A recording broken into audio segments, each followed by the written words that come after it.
A gente recebe nesta segunda-feira o juiz eleitoral, Dr. Lorio Leocádio Bueno Júnior.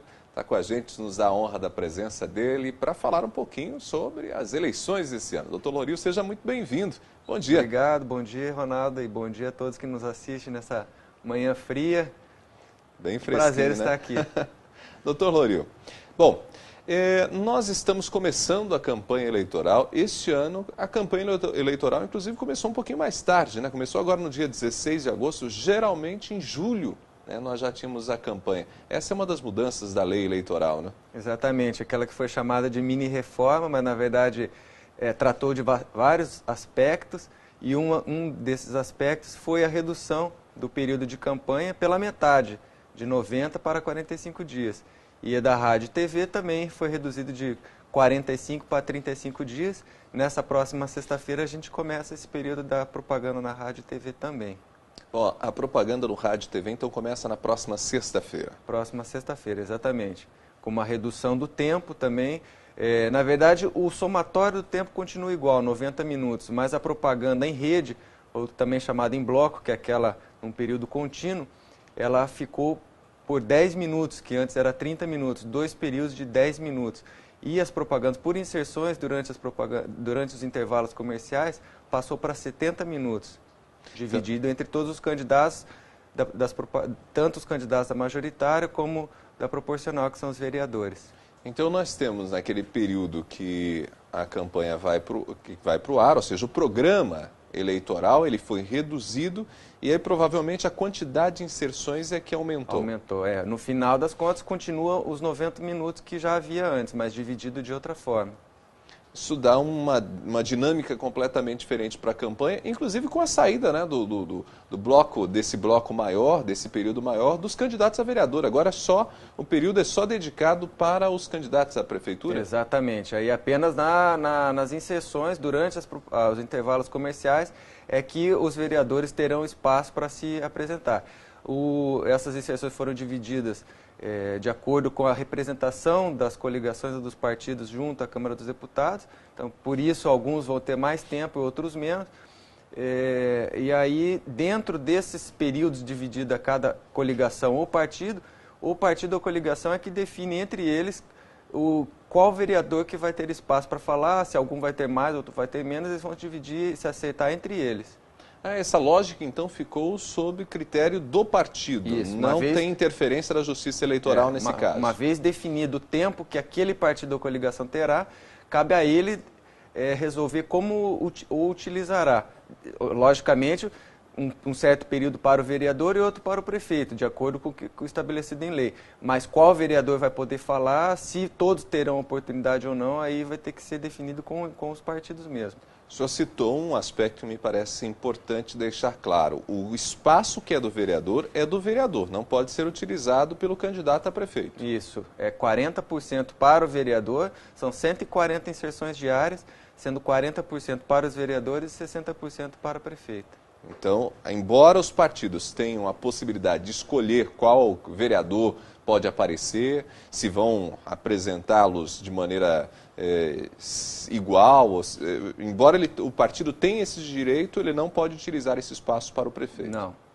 No máximo, por exemplo, na propaganda em bloco ou em rede, que é aquela, como eu disse, de 2 períodos de 10 minutos, o vereador pode até aparecer na campanha do candidato a prefeito, mas não para pedir voto para si, sim para aquele que o prefeito a que ele está apoiando.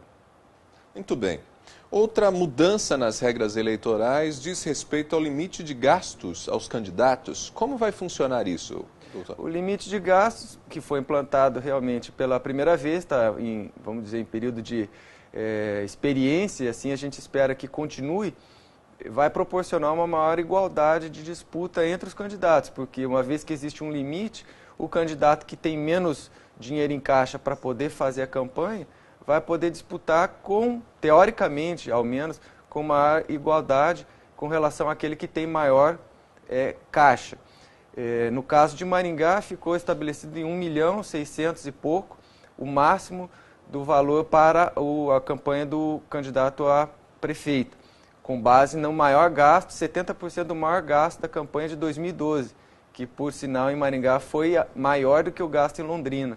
Por isso o limite de gasto em Maringá é um pouco maior esse ano do que em Londrina. E 119 mil para a campanha para vereador, né, no caso de Maringá. E então a gente vai tentar, na medida do possível, estar, conforme os partidos forem prestando contas parciais dos valores da campanha, fazer uma comparação com o que está sendo apresentado na cidade. Se o valor estiver compatível com a dimensão, o porte da propaganda, beleza, mas se não tiver, pode ser causa ou até uma justificativa para a gente poder buscar mais elementos de um eventual Caixa 2, que ainda se continua falando nisso, né? Até quem diga que não existe campanha sem Caixa 2. Já ouvi nesse mês algumas pessoas falando isso, tanto na imprensa ou pessoas que vêm perguntar para mim, e assim como ouvi já conversa de empresários da cidade que infelizmente já foram procurados para um apoio à campanha, sendo que também a doação por pessoa jurídica foi proibida, justamente para tentar conter um pouco o limite de campanha e de pessoas envolvidas em busca de eventuais favores depois da vitória daquele candidato a quem ele apoiou. Quer dizer, essas indicações que antecedem o momento, inclusive, da campanha, faz com que o senhor e toda a Justiça Eleitoral fique bastante atenta aos procedimentos que serão adotados para evitar qualquer tipo de irregularidade. Se essas irregularidades aparecerem, serem coibidas. Sim, justamente. Isso pode dar margem até a perda do cargo, caso o candidato eleito venha a se confirmar que teve essa situação de Caixa 2 e que hoje a gente tem ouvido, infelizmente, até no âmbito federal, tantos escândalos que surgiram com toda essa questão da Operação Lava Jato e envolvendo também a questão de Caixa 2. Então, tudo que a gente puder fazer para fiscalizar e depois coibir ou mesmo punir essas situações que vierem a ser constatadas, elas serão feitas. Doutor Loril, quais são as propagandas permitidas, ou seja, quais são as estratégias que os candidatos podem usar para a propaganda eleitoral? O leque cada vez vem se fechando um pouco mais, né? A gente tem, na realidade, algumas pessoas que questionam, mas cada vez o candidato tem menos opções, como é que ele vai fazer a sua propaganda? E se a gente for ver em alguns outros países de primeiro mundo, muitas vezes a campanha está acontecendo e as pessoas, turistas que passam por ela, nem sabem, nem percebem que existe um período de campanha.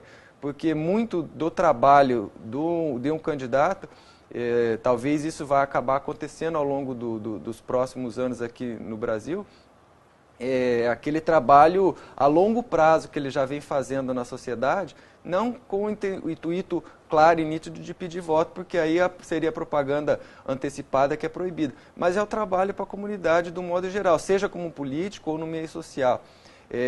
Mas, fora isso, a propaganda permitida, que é desse período de 45 dias, o que realmente ficou liberado são as bandeiras, que nós fizemos um acordo também com os partidos e coligações da semana passada, estabelecendo um limite de meio metro quadrado para cada uma delas, e apenas nas esquinas elas serão utilizadas, no máximo uma em cada esquina, ou no meio das quadras, daí se quiser usar, não poderia usar na esquina. Então, entre uma esquina e outra, no máximo duas para cada partido da coligação, da majoritária. Mas mesmo assim, como são 8 candidatos, nós poderemos ter o risco de ter 8 bandeiras numa esquina, na outra esquina mais 8 bandeiras e por aí em diante.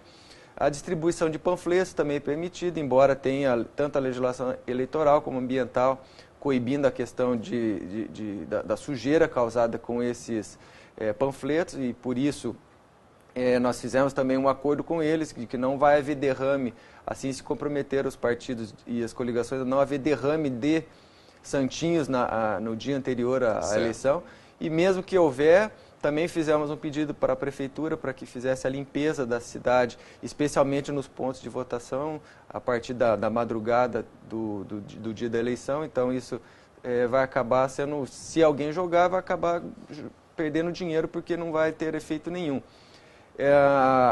Cavaletes não pode mais, isso já está definitivo. E os adesivos nos carros com uma dimensão limitada de 50 por 40 centímetros, ou aqueles micro perfurados no vidro traseiro, dimensão máxima então é do vidro traseiro. E nas casas, que seriam casas ou ambientes particulares, até meio metro quadrado. Correto. Bom, são estratégias que podem ser utilizadas pelos candidatos. Doutor Loril, eu gostaria de agradecer sua disposição em trazer esses esclarecimentos para o nosso público e o eleitor que está nos acompanhando, se observar qualquer tipo de irregularidade, pode também fazer a denúncia para que a justiça possa agir e a gente tenha uma campanha mais próxima do que a gente entende como justa, né? Como correta. Doutor Loril, foi um prazer receber. Muito obrigado, eu coloco à disposição se precisar para qualquer coisa. Esse doutor Loril conversou com a gente, ele que é o juiz eleitoral responsável esse ano por o acompanhamento das estratégias de propaganda dos candidatos, enfim, ele que vai estar acompanhando e falou com a gente dentro do nosso jornal. Nós vamos ao intervalo, no próximo bloco você confere a coluna sobre o direito do consumidor com o doutor Rodrigo Valente, em instantes.